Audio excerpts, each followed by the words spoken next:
20 minute of education. हम सब इतना आदत हो चुके हैं कई चीज़ों की हमारी रोज़मर्रा की ज़िंदगी में बिल्कुल ऑब्वियस लगती है, जैसे पैसे से चीज़ें खरीदना, दूसरे देशों पर हमला ना करना और हम पासपोर्ट दिखाने के भी आदत हो चुके हैं जब हम बॉर्डर्स क्रॉस करते हैं। लेकिन अगर आप थोड़ा रुक कर सोचें तो ये सब चीज़ें क्यों है? इसका ऐतिहासिक पहलू क्या है? क्यों अलग अलग देशों के पास अलग अलग पासपोर्ट होते हैं, जिनमें से कुछ को स्ट्रॉन्ग माना जाता है, मतलब आप उनके साथ दुनिया के किसी भी देश में जा सकते हैं, जबकि कुछ और काफी कम कीमती होते हैं। आज के एपिसोड 20 मिनट के शिक्षा 20 मिनट्स ऑफ एजुकेशन में हम इस पर गौर करते हैं। शुरू करने से पहले अगर आपके पास पासपोर्ट और दिल दोनों है तो चैनल को सब्सक्राइब कीजिए और इस एपिसोड को लाइक कीजिए। चलिए देखते हैं कि पासपोर्ट कैसे शुरू हुए। शब्द की उत्पत्ति से शुरू करते हैं। पासपोर्ट शब्द इटालियन पासापोर्टो से आया है। पोर्टो का मतलब हाई पोर्ट, विशेष क्षेत्र है समुद्र या नदी के किनारे जहाजों का स्वागत होता है।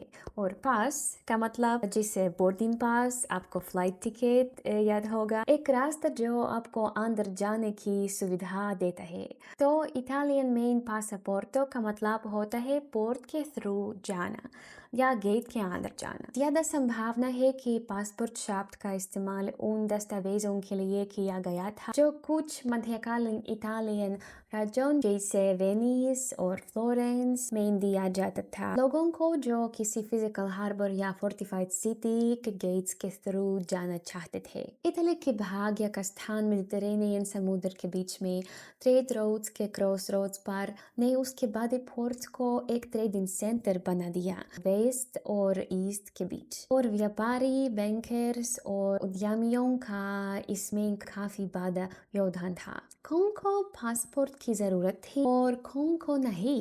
ये दस्तावेज फॉरेन ट्रेवलर्स को लोकल अथॉरिटीज द्वारा दिए जाते थे, बिल्कुल आज के दिन के पासपोर्ट के जैसे नहीं, जहाँ पासपोर्ट देश के नागरिकों को दिए जाते हैं, न कि दूसरे देशों के टूरिस्ट को। मध्यकाल में फॉरेन ट्रेवलर्स के लिए पासपोर्ट अक्सर उन शहरों का जिक्र करते कि जहां वो होल्डर जा सकते थे या पास कर सकते थे। आमतौर पर डॉक्यूमेंट्स की ज़रूरत नहीं थी सी पोर्ट्स तक ट्रेवल करते वक्त, क्योंकि उन्हें ओपन ट्रेडिंग पॉइंट्स माना जाता था। लेकिन इन पोर्ट्स के थ्रू जाने और कंट्री के अंदर के पोर्ट्स तक ट्रेवल करने के लिए डॉक्यूमेंट्स की ज़रूरत पड़ती थी। लेकिन इटालियन पोर्ट्स और पासपोर्ट शब्द की उत्पत्ति से काफ़ी पहले ट्रेवल डॉक्यूमेंट्स जिनके कुछ सिमिलर फंक्शंस आज के पासपोर्ट के जैसे थे, कॉमन एरा से भी पहले इस्तेमाल होते थे।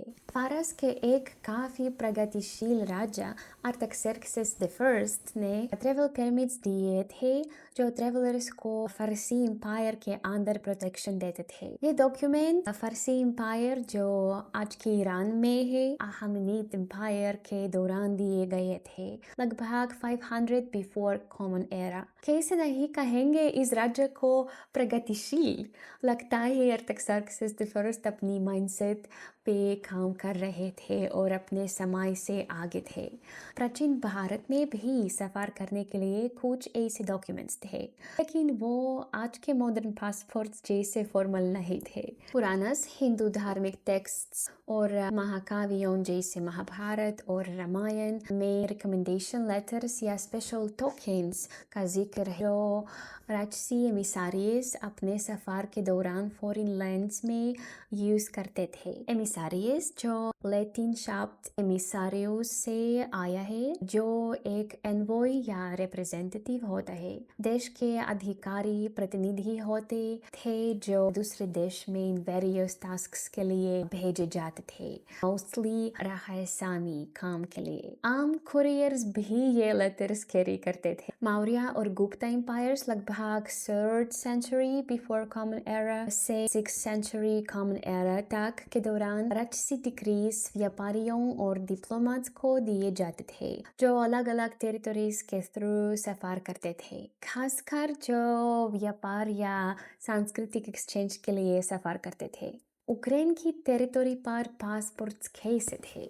चलिए शुरू करते हैं कीवन रूस से, जो आधुनिक कीव यूक्रेन के क्षेत्र पर पहला स्लाव राज्य था। सबसे पहले पासपोर्ट्स यहाँ कैसे हैंडल किए जाते थे? जब मैं ये वीडियो कीव में बना रहा हूँ तो मैं कह सकता हूँ यहाँ और वहाँ नहीं, क्योंकि जो कुछ भी कीवन रूस में हुआ वो सब यहाँ ही हुआ था, बस 10-12 शादी पहले। ये सोचना काफी अच्छा लगता है।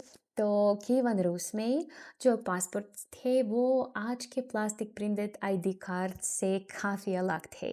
कीवन रूस में एक तरह का पासपोर्ट या आईडी बेल्ट से होता था। उसके ऑर्नामेंट से आप ये जान सकते हैं कि व्यक्ति किस क्षेत्र से आया है और उनकी उम्र कितनी है। आदमी अक्सर वाइट और लंबी बेल्ट्स पहनते थे, जबकि औरतें पतली, नरम और चमकदार रंगों वाली बेल्ट पहनती थी। इसके अलावा उस वक्त बेल्ट ना पहनना इतना ही अनएक्सेप्टेबल था जितना आजकल पासपोर्ट ना होना। दरअसल कीवन रूस में बेल्ट ना पहनना एक बड़ा पाप माना जाता था, चाहे वो आदमी हो या औरत। जब कोई बच्चा बप्ताइज्ड होता था तो उसे बेल्ट किया जाता था या फिर एक धागा बंधा जाता था।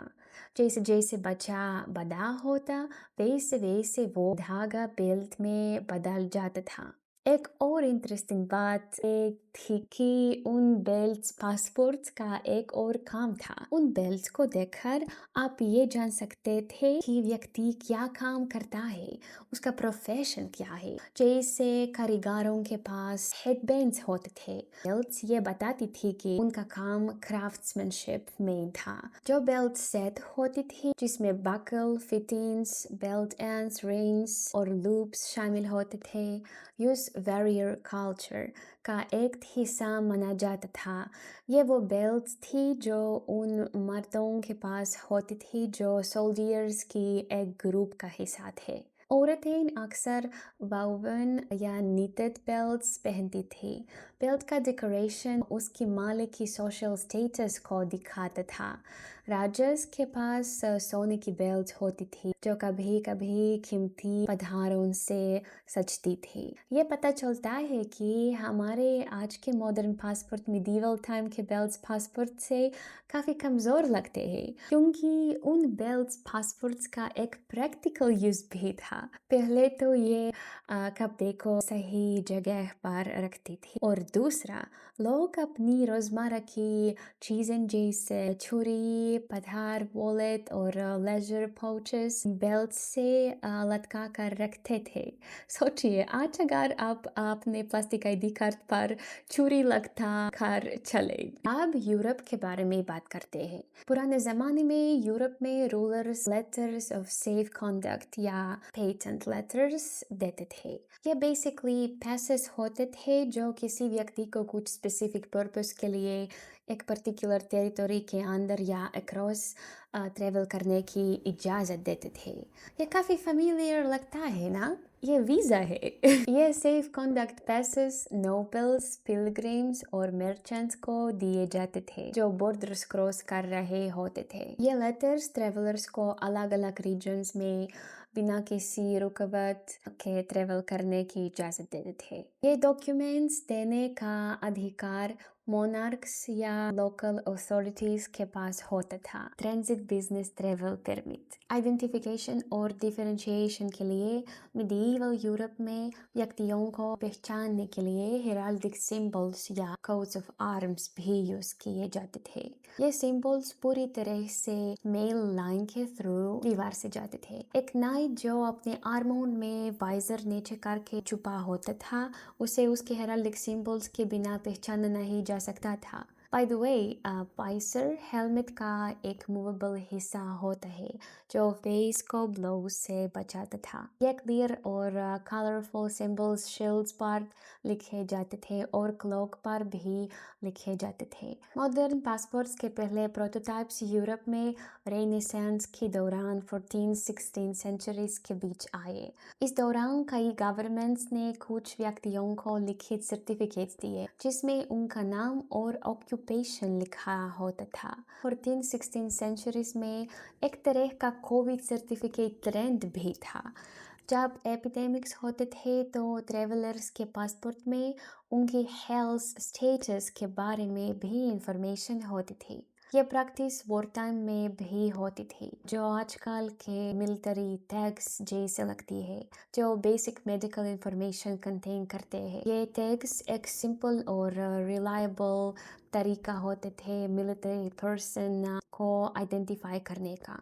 अगर आप चाहें तो मैं इस पर एक अलग एपिसोड भी बना सकता हूँ। क्या आपको ये जानना अच्छा लगेगा कि ये टैक्स कैसे काम करते हैं अलग अलग समयों और युद्ध में। नेपोलियन के रिजिम के दौरान 18th-19th सेंचुरी के एंड में मॉडर्न पासपोर्ट सिस्टम की तरफ बड़े कदम उठाए गए थे।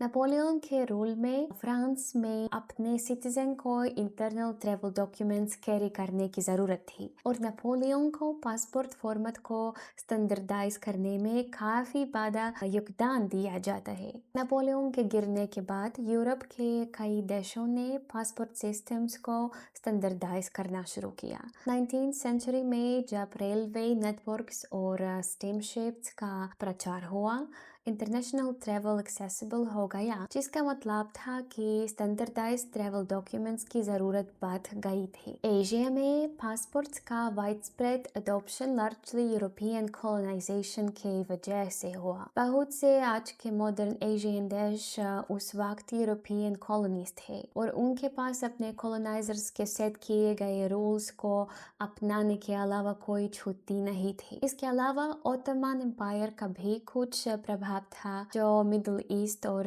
सेंट्रल एशिया के काफी हिस्सों पर कब्जा कर चुका था। 19th सेंचुरी में ओटोमन्स भी ट्रैवल डॉक्यूमेंट्स इश्यू करते थे। जब इंडिया ब्रिटिश रूल के अंदर था, 1858 में ब्रिटिश ने इंडियन सिटीजन्स के लिए एक फॉर्मल पासपोर्ट सिस्टम इंट्रोड्यूस किया, जो मेनली ब्रिटिश टेरिटोरीज के अंदर और बाहर ट्रेवलर्स करने वाले लोगों के लिए था। यह ब्रिटिश एम्पायर का एक हिस्सा था, जिसमें वो अपने कंट्रोल में आए हुए सभी कॉलोनीज के लिए ट्रैवल डॉक्यूमेंट्स को स्टैंडर्डाइज कर रहे थे। जापान में जब फ्यूडल सिस्टम था, ट्रैवल को शोगुनात के द्वारा स्ट्रिक्टली रेगुलेट किया जाता था। जापान के अंदर ट्रैवल करने वाले लोगों को निजुकिरी ऑफिशियल ट्रैवल परमिट्स कैरी करने पड़ते थे, खासकर समुराई या जो लोग ऑफिशियल स्टेट का काम करते थे।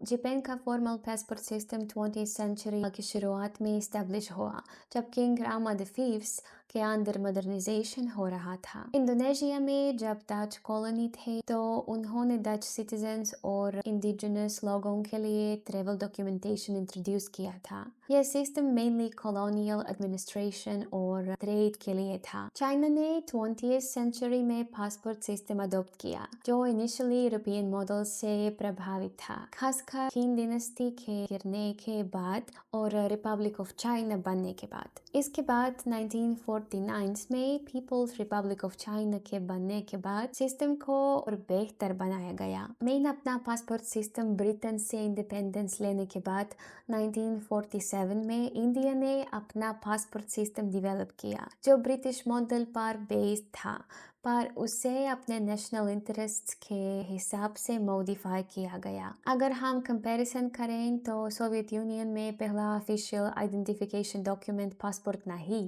बल्कि एक वर्क बुक थी, जो वर्कर्स को उनके वर्क प्लेसेस के साथ जोड़ती थी।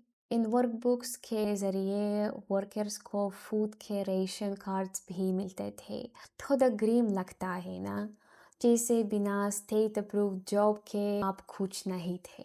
चलिए आप यूरोप की तरफ चलते हैं, क्योंकि ये वही जगह थी जहाँ वो कॉन्सेप्ट इंट्रोड्यूस हुआ जो हम सब जानते हैं और जो अक्सर लोग सोचते लगते हैं कि इसमें अच्छा दिखना इम्पॉसिबल है, पासपोर्ट फ़ोटो।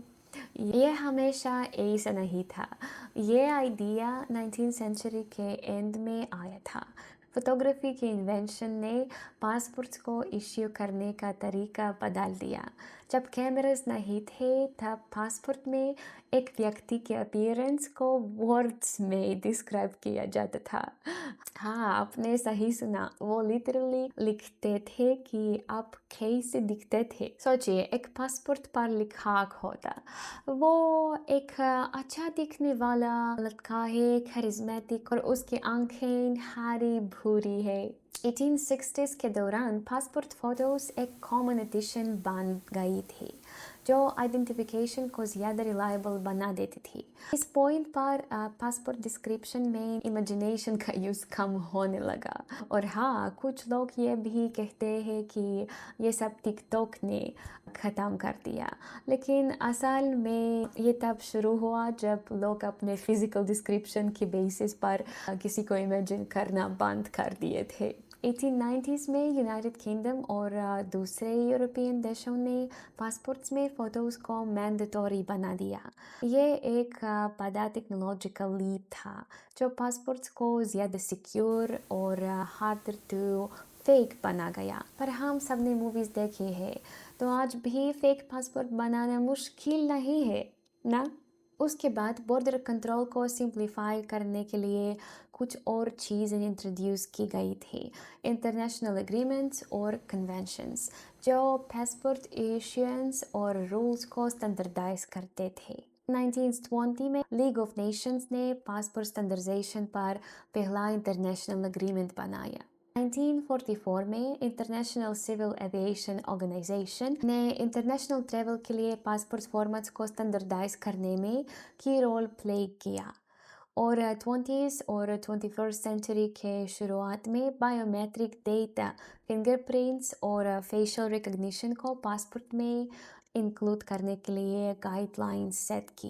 बायोमेट्रिक पासपोर्ट एक ट्रेडिशनल पासपोर्ट होता है जिसमें एक built in electronic micro processor होता है जो बायोमेट्रिक इंफॉर्मेशन स्टोर करता है, जिसे पासपोर्ट होल्डर की आइडेंटिफिकेशन के लिए यूज़ किया जाता है।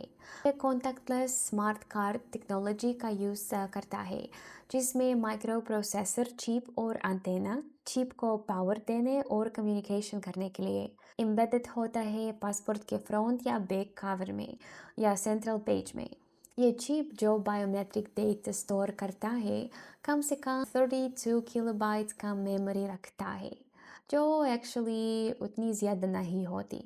इंडिपेंडेंट यूक्रेन में 1993 में पार्लियामेंट के एक डिक्री के ज़रिए सिटीज़न का पासपोर्ट इंट्रोड्यूस किया गया। ये पासपोर्ट बुकलेट 16 पेजेस का होता था और एक व्यक्ति की जानकारी हाथ से लिखी जाती थी। हाँ, बिल्कुल हाथ से। पासपोर्ट ऑफिसर लिटरली पेन से डिटेल्स लिखता था। सोचिए कितनी जिम्मेदारी होती थी। नए स्टाइल का पासपोर्ट एक प्लास्टिक कार्ड होता है जो multi layered polymer material polycarbonate से बना होता है। क्या आपने कभी सोचा है कि यूक्रेन में जैसे इंटरनल और एक्सटर्नल पासपोर्ट होते हैं वैसे दूसरे देशों में भी ऐसे ही सिस्टम है? हाँ, कुछ देशों में जो पासपोर्ट इंटरनेशनल बॉर्डर्स क्रॉस करने के लिए होता है जो इंटरनेशनल पासपोर्ट कहलाता है। उसके अलावा एक इंटरनल पासपोर्ट भी होता है जो आईडी कार्ड होता है और सिर्फ देश के अंदर इस्तेमाल होता है। ये काफ़ी कॉमन है उन देशों में जहाँ पासपोर्ट सिस्टम है, खासकर ऑथोरिटेरियन या टोटलिटेरियन रिजीम्स में। यूक्रेन में हम एक डेमोक्रेसी है, लेकिन फिर भी ये पुराना सिस्टम अभी तक है। क्यों? क्योंकि हमारा इंटरनल पासपोर्ट हिस्टोरिकल सेंस में एक एक्चुअल पासपोर्ट का काम नहीं करता। पासपोर्ट का मतलब होता है पोर्ट के थ्रू पैसेज, पर हमारे इंटरनल पासपोर्ट से हम बॉर्डर नहीं क्रॉस कर सकते क्योंकि दूसरे देशों के लिए ये डॉक्यूमेंट किसी लीगल फंक्शन को सर्व नहीं करता। ये बेसिकली सिर्फ आइडेंटिफिकेशन के लिए यूज़ होता है देश के अंदर। जहाँ देशों में ये रिलीक नहीं है वहाँ एक ही पासपोर्ट होता है जो आपको अब्रॉड ट्रैवल करने का हक देता है और उन देशों में आप अपने ड्राइवर लाइसेंस को कुछ सिचुएशन में आइडेंटिफिकेशन के लिए यूज़ कर सकते हैं, जैसे काउंटर या पोस्ट ऑफिस पे, बिल्कुल वैसे ही जैसे हम यूक्रेन में करते हैं। पर हमारे लिए ये एक और ऑप्शन है, कौन सा डॉक्यूमेंट दिखाएं। आज भी इंटरनल पासपोर्ट्स कुछ देशों में होते हैं, जैसे चाइना, वियतनाम और नॉर्थ कोरिया में, जहाँ ये सिटीजन्स की मूवमेंट को कंट्रोल करते हैं और इंटरनल मिग्रेशन और रेजिडेंस लोकेशन को रिस्ट्रिक्ट करते हैं। पासपोर्ट सिर्फ कैजुअली इन्फ्लुएंशियल या पावरफुल नहीं कहा जाता, इसका एक स्पेसिफिक रैंकिंग है जिसे हेनली पासपोर्ट इंडेक्स कहते हैं। ये एक क्वार्टरली रैंकिंग है जो दुनिया के सबसे पावरफुल पासपोर्ट्स को मेजर करती है। ये ranking international air transport association के डेटा से अपडेट होती है। ये लिस्ट उन देशों के पासपोर्ट्स पर बेस्ड होती है जो पासपोर्ट होल्डर्स को बिना किसी स्पेशल इंटरनेशनल डॉक्यूमेंट्स, वीज़ा या परमिट्स के एंट्री देने की सुविधा देते हैं। हमारी दुनिया में 195 इंडिपेंडेंट कंट्रीज है। कौन से पासपोर्ट होल्डर्स 194 देशों में बिना वीजा के ट्रेवल कर सकते हैं और कौन से पासपोर्ट होल्डर्स को मुश्किल से कहीं जाना मिलता है, चलिए देखते हैं। जैसे जापान की पासपोर्ट वर्ल्ड की टॉप लिस्ट में है। जापान जो अपनी advanced economy, cutting edge technology और स्ट्रॉन्ग कल्चरल इन्फ्लुएंस के लिए जाना जाता है, उसका पासपोर्ट उनके सिटीजन्स को 194 कंट्रीज में बिना वीज़ा के विजिट करने की सुविधा देता है। ये उनके स्ट्रॉन्ग डिप्लोमेटिक रिलेशंस का नतीजा है जो उनका पासपोर्ट का प्रेस्टीज बढ़ाता है। सिंगापुर का पासपोर्ट भी 194 कंट्रीज के लिए वीज़ा फ्री है।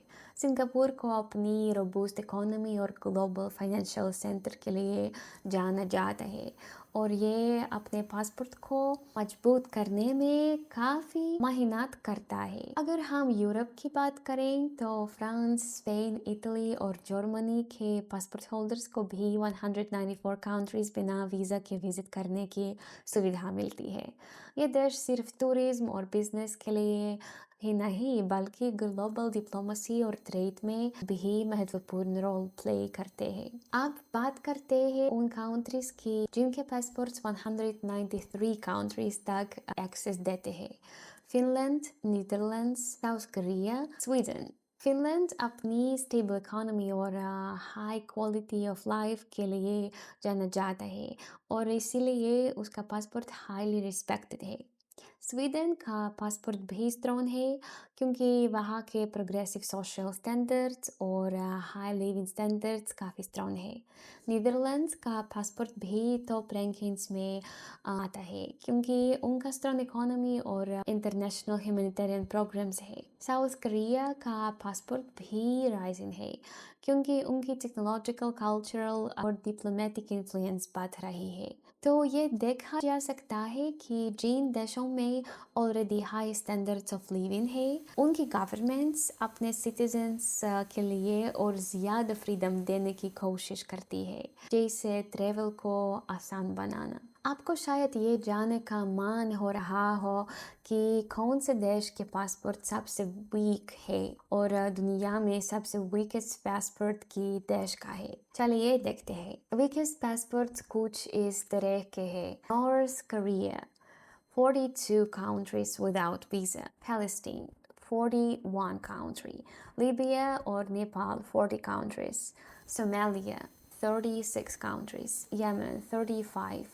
पाकिस्तान 34, इराक 31 और सबसे वीकेस्ट पासपोर्ट जो ग्लोबली रिकॉग्नाइज्ड रैंकिंग के हिसाब से है वो है सीरिया। सीरियन पासपोर्ट होल्डर्स सिर्फ 29 कंट्रीज बिना वीज़ा के विजिट कर सकते हैं। यह मेनली कंट्री के वीक इकोनॉमी, ongoing wars और अनस्टेबल इंटरनेशनल रेपुटेशन के वजह से है। तो कौन से देश में सबसे आसान सिटीजनशिप मिलती है, जहाँ पासपोर्ट लेना काफ़ी आसान है? मोनाको।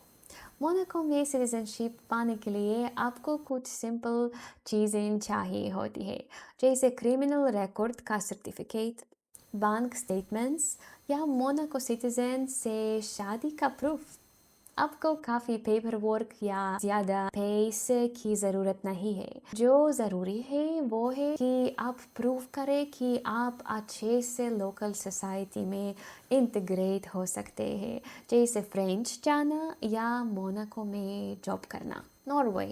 नॉर्वे में सिटीजनशिप पाना सिंपल स्कैंडिनेवियन रूल्स के अंदर होता है। अगर आप कुछ साल तक वहाँ रहे, 18 साल के ऊपर हो, अच्छी लाइफ लीड करते हो और आप पर कोई आउटस्टैंडिंग एलिमनी डेब्ट नहीं है, तो आप सिटीजनशिप के लिए अप्लाई कर सकते हैं।